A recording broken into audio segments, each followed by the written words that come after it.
我哋過嚟睇睇神灣影洋繁花里呢邊，佢依家推出啲新嘅燈位咧，佢係使用到去到100%嘅人工燈。咁呢個咧就係106方嘅，做5間房嘅燈位。佢收樓咧都係遞裝修嘅，單價5000蚊。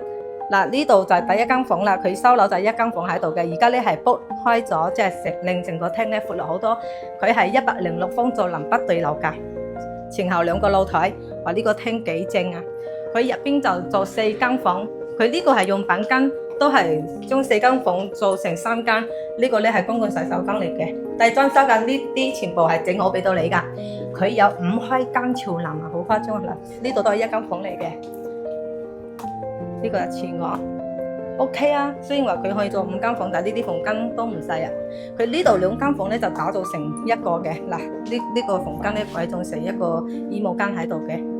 呢度主人房大套間㗎，呢個小區配套 OK 喎，樓下有超市，有巴士去到深圳同埋香港嘅，就喺自己小區門口，一日嘅班次咧都好多㗎，可以去到深圳灣口岸嗰邊，或者係福田口岸嗰邊，珠海口岸都有車，即係我哋返香港嘅話咧，呢個通勤問題都冇問題啦。長者住喺度返去香港都 OK， 而且咧呢邊去街市咧都好近㗎，門口有1蚊雞嘅公交車，坐2個站去到街市嗰邊。嗱，咁靚仔個單位106方，做5間房，單價只需8000蚊，仲要送埋裝修俾到你嘅，有興趣嘅過嚟睇下。